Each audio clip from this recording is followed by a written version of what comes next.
좋아요, 구독! 자, 그럼 오늘의 첫 번째 상담부터 바로 만나보도록 하겠습니다. 문자 상담 들어와 있고요. 아모레퍼시픽 주셨습니다. 매수가는 12만 8,200원, 비중은 5%입니다. 일단 오늘 대부분 하락을 했죠. 아모레퍼시픽도 2%대 하락을 했고요. 12만 5,500원까지 내려갔습니다. 지금 소폭 손실권이신데, 자, 전문가님, 아모레퍼시픽은 어떻게 대응 전략을 세워보면 좋을까요? 예, 뭐 특별하게 문제되는 건 없는 것 같고요. 오늘도 시장 안 좋았는데 잘 버텼어요. 시가 대비해서 그래도 올라왔고 크게 빠지지도 않았어요. 그리고 이제 추세의 좀 하단 자리에 자연스럽게 이게 만들어지고 있네요. 차트가 얼추 이런 느낌으로 가고 있네요. 보니까 여기 보시면 라인에서 네, 뭐 전혀 문제될 게 없는데 목표가 설정만 해드릴게요. 15만 원에서 16만 원 정도 보시면 될 것 같은데요. 15에 16 사이 보시고 홀딩 하시면 돼요. 뭐 특별하게 제가 해드릴 건 없을 것 같고요. 매매 잘 하셨습니다. 잘 하셨고 이렇게 왔다 흔들렸다 갈 수도 있어요. 그냥 그 기간을 좀 버텨내셔야 돼요. 빠지더라도 쫄지 마시고 강단 있게, 우리 강단 있게 할 수 있잖아요. 강단 있게 홀딩 하신 다음에 쭉 올라가는 거 보고 15, 16에서 정리해보자. 기간은 뭐 조금 시장 상황 따라 바뀔 수도 있지만 그래도 결국 올라갈 자리입니다. 마저도 갈 자리입니다. 지금부터 깨지는 자리는 매수 자리가 맞기 때문에 이 자리들은 걱정보다는 기대를 갖고 강단 있게 홀딩해 보도록 하겠습니다. 이어서 바로 다음 상담도 만나보도록 하겠습니다. 다음도 문자 상담 들어와 있고요. 일동홀딩스 주셨습니다. 매수가는 15,000원, 비중은 10%입니다. 일단 오늘 종가를 살펴보면요. 오늘 거의 5%대 하락을 했고요. 8,010원에 종가를 형성했습니다. 자, 지금 매수가가 15,000원이라 종가를 살펴보면 좀 매수가 대비 종가가 많이 이탈을 한 상황인데 전문가님, 일동홀딩스는 저희가 어떻게 해보면 좋을까요? 매수하신 지가 좀 오래 되셨네요. 저때 당시에 이슈가 뭐가 있었는지도 기억이 잘 안 나네요. 너무 오래돼가지고. 아이고 고생 많으십니다. 자, 이게 매수하신 게 작년 9월이신지 아니면 이제 작년 23년도 1월, 2월이신지 그 전에 사셔서 이 단가를 낮추신 건지까지는 제가 모르겠어요. 근데 우선 하나 확실한 것은 최근에 급등은 이제 코로나 이슈라 엠폭스 이슈들을 가지고 관련주들의 움직임이 강하게 나왔었다가 다시 내다 꽂았단 말이에요. 이게 다시 올라갈 만한 포인트가 나와줘야 되는데 당장에 없어요. 그래서 단가가 너무 높으시다 보니까 넉넉히 그냥 12,000원대 왔어도 대응을 못 하셨을 거라 생각은 좀 드는데 사실 현실적으로는 코로나 이슈 끝나고 이때부터 하향 추세로 갈 때는 정리를 하셨어야 되기는 해요. 자, 우선 지금은 정리를 할 이유가 전혀 없는 자리까지 내려왔고요. 다시 한번 되돌림 반등이 나오기를 어떻게든 좀 기다려 보셔야 되는데 사실 주가가 그럴 힘이 있나 좀 살펴보면 그럴 힘이 없나? 아이고. 적자폭을 좀 줄이는 듯한 좀 모습이 있기는 한데요. 쉽지 않네요. 이걸 어떻게 15,000원 기준으로 설명을 드려야 될지 저도 지금 답답해가지고 계속 보고 있는데 매수가 무시하고 설명드릴게요. 그래야지 뭐 설명을 해드릴 수 있을 것 같네요. 다시 한번 반등 나오면 1만 원 정도까지는 상승 흐름을 볼 수가 있어요. 근데 이게 돌려 세우는데도 시간이 꽤나 걸릴 거고요. 그냥 간단히 설명드리면 시장이 지금 깨졌잖아요. 금리나 포인트 보고 뭐 상황을 보는데 그래도 제약바이오주들이 방어 역할을 하는 거 아니야. 연관된 종목도 그렇게 하는 거 아니야. 볼 수는 있겠지만 일동홀딩스에 사실 누가 관심을 크게 주겠냐는 거예요. 저는. 시장이 다 빠지고 내 종목이 아작이 나고 있는 상황이 올 수도 있는데 그래서 가장 현실적인 얘기를 드리면 지금은 우선은 기다릴 수밖에 없고 단가를 어떻게든 만약에 내려보신다면은 가장 좋은 단가 10,000원이긴 한데 현실적으로 불가능해요. 이거 단가 지금 8,000원짜리 10,000원까지 떨어뜨리려면은 매수 지금 30~40%까지 채워야 돼요. 불가능하고 우선은 돌아오는 거 보고 10,000원대까지 회복하는 게 나와줘야 차트가 돌린다라고 판단되거든요. 그러니까 안 빠져야 될 자리가 여기 자리예요. 그러니까 이게 2023년 바닥자리 라인 있죠. 여기가 8,100원, 200원 돼요. 여기 자리가.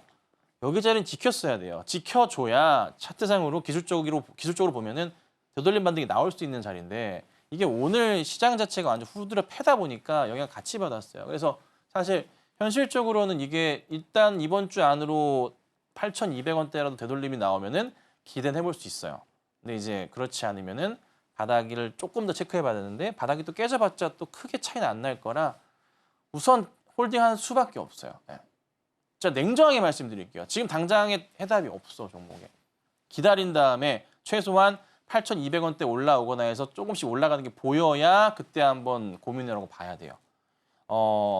너무 안일한 대처를 하셨던 게 아닌가 싶기도 해서 조금은 아쉽고요.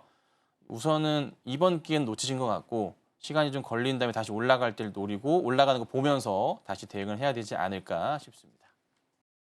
다음 상담도 바로 만나보도록 하겠습니다. 다음도 문자 상담 들어와 있고요. 유한양행 주셨습니다. 매수가는 12만 5천 원, 비중은 25%입니다.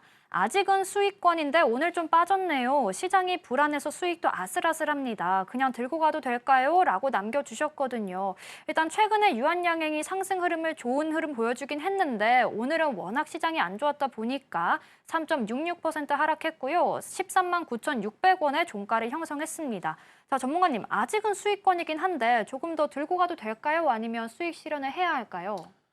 유한양행에 대해서 많이 엇갈린 내용들이 있습니다. 회사가 지금 주가가 너무 잘 갔잖아요. 너무 잘 갔어요. FDA 이슈를 가지고 너무 잘 갔어요. 잘 됐죠. 매수도 이거 슈팅 나올 때 따라 들어가셨어요. 용기 있게 베팅하셨고 우선은 성공을 하셨어요.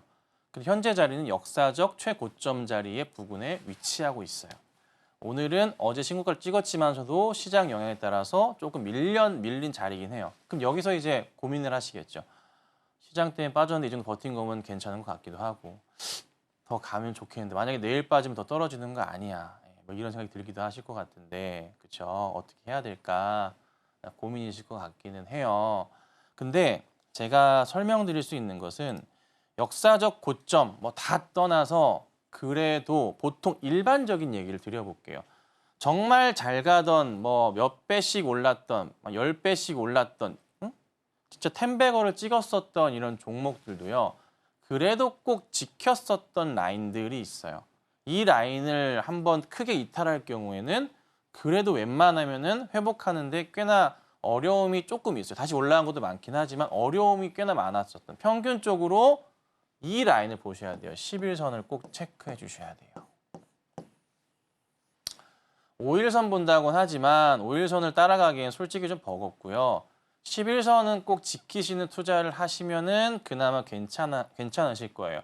오늘 기준으로 11선은 약 12만 6천 원가량 되는 것 같아요.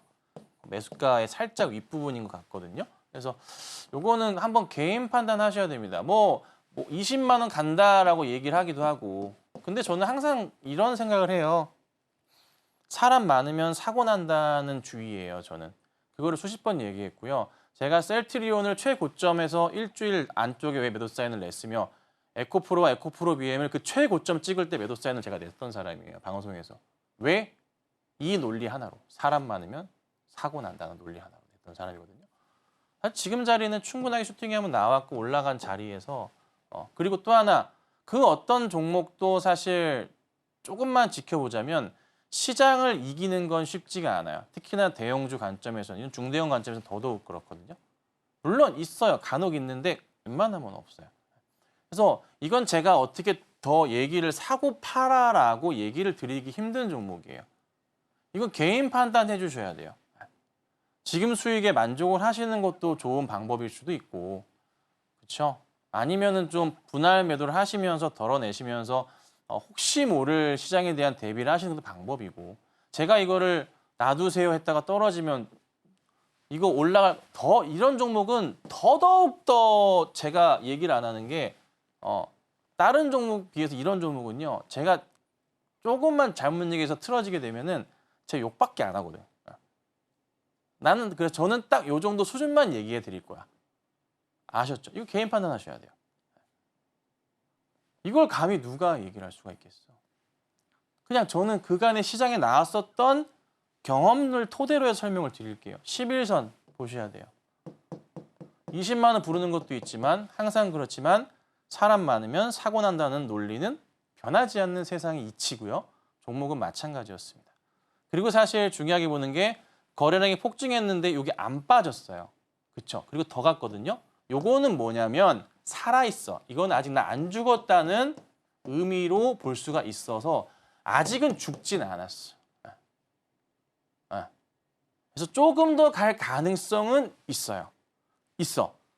근데 꼭 보셔야 될 게 그 다음에 올라갈 때 아직 이게 나 꼭대기요라고 표시를 안 했거든요. 그러니까 뭐 윗꼬리가 길게 달린다거나 이런 식으로 달린다거나 아직 그런 건 아직 안 보였어요. 잘. 그래서 가능성이 있는데 혹시라도 한 번 더 슈팅이 나와서 가는데 윗꼬리가 막 달린다거나 할 때는 조심하셔야 돼요. 그래서 저는 우선은 홀딩 의견을 드리긴 할게요. 드리긴 하는데 조심하셔야 될 10일 구간은 꼭 체크하시고 그렇죠? 그리고 차트가 아직 나 안 죽었다는 표시를 좀 하고 있어요. 보니까 하고 있어서 한 번 더 급등이 나오면 그때는 진짜 조심해야 되지 않을까 싶기는 합니다.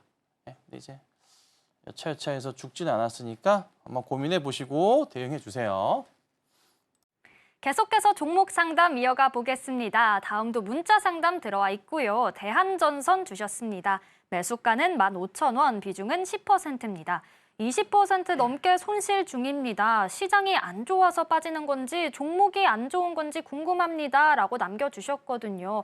일단 오늘 4.5%대 하락했고요. 11,370원까지 내려왔습니다. 자, 전문가님, 시장이 안 좋아서 빠지는 걸까요? 이 종목이 좀 위험한 걸까요? 시장이 안 좋아서 빠지는 거예요.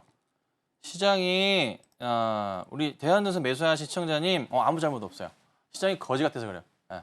그냥 까놓고 얘기합시다. 우리나라 증시가 지금 거지 같습니다. 여러분. 화가 날 정도죠. 솔직히 안 그래요? 맞잖아. 누구나 그렇게 생각할걸? 왜 자꾸 우리나라 증시 시장을 괴롭히는 거야? 왜 우리나라 주식에 관심을 안 주는 거야? 자국민조차, 기관조차, 연기금조차. 왜들 그러실까요? 안 만들어지니까 올라갈 건덕지를 안 주고 있어요. 잘못하신 거 없어요. 회사 너무나 좋습니다. 기다리시면 올라갈 회사예요. 그냥 문제가 그냥 우리나라 시장이라 그래요. 너무 답답해서 그래요. 우리나라 증시가 너무 답답할 정도로 정책적으로 정부에서도 너무 대응을 안 해줘. 그런 상황이에요. 서로 싸우기 바빠가지고 증시 살리기를 해줘야 되는데 서로 그냥 모르겠어 나는 솔직히 잘. 대한전선 이 종목 점수 드릴게요. 이거 100점짜리 종목이에요. 너무나 좋은 회사예요. 원래는 그래도 라인을 요 라인을 지켜주면서 갔어야 됐는데 근데 이게 지금 현재 보면은 약간 이게 원래는 이제 뭐 미국 대선 관련해서 봤을 때 전력망 이슈도 다 좋잖아요.